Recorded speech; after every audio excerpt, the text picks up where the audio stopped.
ஆகாயம் தமிழ் நேயர்களுக்கு அன்பு வணக்கம். இன்று நம்மோடு இருப்பவர் அரவிந்த் சுப்பிரமணியன் சுவாமிகள்.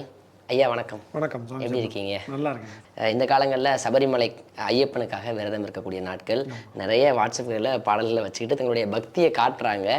பட் இந்த ஐயப்பனுக்கு விரதம் இருக்கக்கூடியது அப்படிங்கிறது எது உண்மையான விரதம், எதெல்லாம் பண்ணக்கூடாது விரதத்தின் பொழுது? ரொம்ப முக்கியமான கேள்வி, இந்த காலத்துக்கு அவசியமான ஒரு கேள்வியாகவும் இருக்குது. ஏன்னா விரத நெறிமுறைகள் அப்படிங்கிறது வந்து இன்றைக்கி என்னது அப்படிங்கிற ஒரு கேள்வி எனக்கு ஒரு நாளைக்கு குறைஞ்சபட்சம் 10 ஃபோனாவது வரும். அப்படி பண்ணலாமா, இப்படி பண்ணலாமா, அது பண்ணலாமா, இது பண்ணலாமான்னு சந்தேகங்கள். முக்கியமாக இந்த காலகட்டத்தில் எஸ்பெஷலி இந்த சோஷியல் மீடியா அதிகமானதுனால இன்னும் ஜாஸ்தியாக வருது. ஐயப்ப விரதம் அப்படிங்கிறது மண்டல காலம் அப்படிங்கிறது கிட்டத்தட்ட ஒரு 48 நாள் குறைஞ்சபட்சம் இருக்கிற காரணத்தினால அதனால பல பேருக்கு பல விதமான சந்தேகங்கள் வருது. பொதுவான விதிகளை நான் முதல்ல சொல்லிடுறேன். பிரம்மச்சரிய விரதம் அது அடிப்படையான ஒரு விரதம். சபரிமலை வழிபாட்டில் பிரம்மச்சரிய விரதம் அப்படிங்கிறது முதல் விஷயம். ரெண்டாவது, நம்முடைய உணவை உணவு கட்டுப்பாடோடு இருப்பது. ஒரு வேளை உணவு, திட உணவு, அதுதான் சொல்லியிருக்கு. 2 வேளை குழி, வெறுந்தரையில் படுத்து உறக்கம். அதாவது நம்மை நாமே சுகங்களுக்கு ஆட்படாமல் மனதை பகவான்கிட்ட மட்டுமே செலுத்தக்கூடிய ஒரு காலமாக இருக்கிறது தான் விரத காலம் அப்படிங்கிறது. இப்போ இந்த குடும்பமான வரைக்கும் இந்த ஒரு நாளில் எவ்வளவு நேரத்தை நம்ம பகவானோட செலவழிக்கிறோம் அப்படிங்கிறது தான். இந்த விரத மாலை கழுத்தில் போட்டதுலேருந்து பகவான் நம்மோடு இருக்கிறாருங்கிற பாவனையோடு நம்ம இந்த விரத காலத்தை அமைச்சிக்கணும் அப்படிங்கிறது தான். இப்போது எங்களுக்கெல்லாம் சொல்லிக் கொடுத்தது என்னென்னா, மாலை போட்டிருக்கிற காலத்தில் அப்போ டிவி கூட அவ்வளோ கிடையாது. டிவி தூர்தர்ஷன் மட்டும்தான் வரும். சினிமா பார்க்கக்கூடாது அப்படிம்பாங்க மாலை போட்டிருக்கிற காலத்தில். ஏன்னா மனது சிதறிடும், கவனங்கள் சிதறிடுங்கிறதுனால சினிமாக்கெல்லாம் போகிறதுக்கு வழக்கம் இல்லை அப்படிம்போம். அப்புறம் கொஞ்சம் கொஞ்சமாக நாங்கள் வளர்ந்து பெருசாகும்போது டிவி வர ஆரம்பித்து டிவி பார்க்கக்கூடாதுன்னாங்க. இன்றைக்கி இப்போ ஃபோனும் பார்க்கக்கூடாதுன்னு சொல்லக்கூடிய ஒரு காலம் வந்துருச்சு போட்டிருக்கு. ஏன்னா எதெல்லாம் வேண்டாமோ அத்தனையும் வீடு தேடி வரக்கூடிய ஒரு விஷயமா அந்த ஃபோனில் இருக்குது. அதனால் கூடுமான வரைக்கும் அது எவ்வளோ தூரம் ப்ராக்டிக்கல்னு எனக்கு தெரியல. ஆனால் கூடுமான வரைக்கும் வேண்டாத விஷயங்களில் கவனங்கள் போகாமல் அந்த ஒரு நாளை மேக்ஸிமம் டைம் பகவானோட செலவிடக்கூடிய ஒரு காலமாக இருக்கிறது தான் விரத காலம் அப்படிங்கிறது. ஐயா, இப்போ சொல்லும்போது சொன்னீங்க விரத காலம் இதெல்லாம் கவன சிதறல் இருக்காமல் இருக்கணும் அப்படின்னு சொன்னீங்க.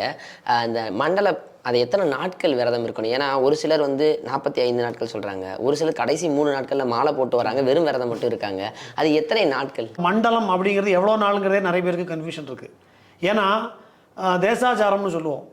ஒரு ஊரில் வந்து ஒரு வகையான வழிபாட்டு முறைகள் இருக்கிறதுனால நம்ம தமிழ்நாட்டை பொறுத்த வரைக்கும் மண்டலம் அப்படிங்கிறது 48 நாள்னு வச்சுருக்கோம். ஒரு சில ஊர்களில் வந்து 45ன்னு சொல்கிற வழக்கம் உண்டு. கேரளத்தில் 41 தான். சபரிமலையில் பார்த்தீங்கன்னா இப்போ கார்த்திகை மாதம் 1ஆம் தேதி, தட் இஸ் நவம்பர் 16, 17 தேதி நட திறந்தாங்கன்னா டிசம்பர் 25, 26 தேதியில் மண்டல பூஜை நடக்கும். மண்டல பூஜைங்கிறது கோவில் திறந்து ஒரு மண்டலம் ஆனதை குறிக்கக்கூடிய, அது 41 நாள் தான் அங்கே கொண்டாடுறாங்க. இப்போ இந்த குழப்பம் இருக்குது. ஆனால் இதுக்கு எல்லாம் தெளிவு நமக்கு எங்கேருந்து கிடைக்கும் அப்படின்னா, இந்த விரத முறைகள் எங்கேருந்து ஆரம்பிச்சதுன்னு ஒரு கேள்வி வரும்.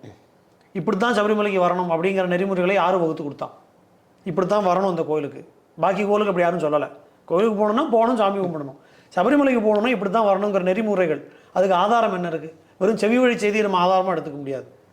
பூதநாத உபாக்கியானம்னு ஒரு புத்தகம், இது வந்து பிரம்மாண்ட புராணம்னு சொல்லக்கூடிய 18 புராணத்தில் ஒரு புராணத்தை சேர்ந்து ஒரு நூல். அதில் தான் சபரிமலையுடைய முழு வரலாறு வருது. பகவான் வந்து தர்மசாஸ்தா மணிகண்டனாக அவதாரம் பண்ணி மகிழ்ச்சின்னு சொல்லக்கூடிய அரக்கியை அழித்து சபரிமலையில் கோவில் கொண்ட வரலாறு அப்படிங்கிறது இந்த புராண நூலில் வருது. அதில் 15 சாப்டர் இருக்குது. அதில் ஒரு சாப்டரில் அதுக்கு பேரே சபரிகிரி யாத்ராவிதி நிர்ணயம் அப்படின்னு பேர். சபரிகிரி யாத்ராவிதி நிர்ணயம். இந்த சபரிகிரின்னு சொல்லக்கூடிய சபரிமலைக்கு எப்படி வரணுங்கிற அந்த யாத்திரையோட விதியை நிர்ணயம் பண்ணக்கூடிய சாப்டர். அதில் மணிகண்டனே, பகவானே என்ன சொல்கிறாருன்னா, அதனுடைய வளர்ப்பு தந்தையின் இடத்துல நான் இனிமேல் இங்கே தான் கோயில் கொள்ள போகிறேன், என்னை பார்க்கணும்னு வருவாங்க, விரதம் இருந்து தான் வரணும், சாதாரணமாக வர முடியாது, விரதம் இருந்து வந்து என்னை பார்க்கணும்னு சொல்லி எப்படி விரதம் இருக்கணும் அப்படிங்கிற நெறிமுறைகளை அவர் சொல்கிறார்.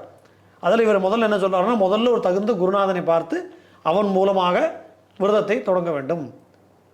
அப்போ எவ்வளவு நாள் விரதம் இருக்கணும் அப்படின்னு சொல்லும்போது குறைந்தபட்சம் 3 பட்சம் அப்படிங்கிறார். பட்சம் அப்படிங்கிறது 15 நாள். அமாவாசையிலேருந்து பௌர்ணமி வரைக்கும் இருக்கக்கூடிய காலத்துக்கு பட்சம்னு பேர். நீங்கள் கூட கேலண்டரில் பார்த்தீங்கன்னா கிருஷ்ணபட்சம், சுக்லபட்சம்னு போட்டிருப்பான். பட்சம்னா 15 நாள்.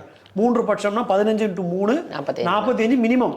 45ங்கிறது மினிமம். அப்போ குறைந்தபட்சம் 45 நாட்கள். அப்போ அதுக்கு அதிகமாக இருக்கணும். அதுக்கு நம்ம நேற்றுக்கு சாயந்தரம் வரைக்கும் நான் என்ன வேண்டியதெல்லாம் பண்ணிவிட்டு அவர் இன்னைக்கு காலைல வந்து மாலை போடக்கூடாது.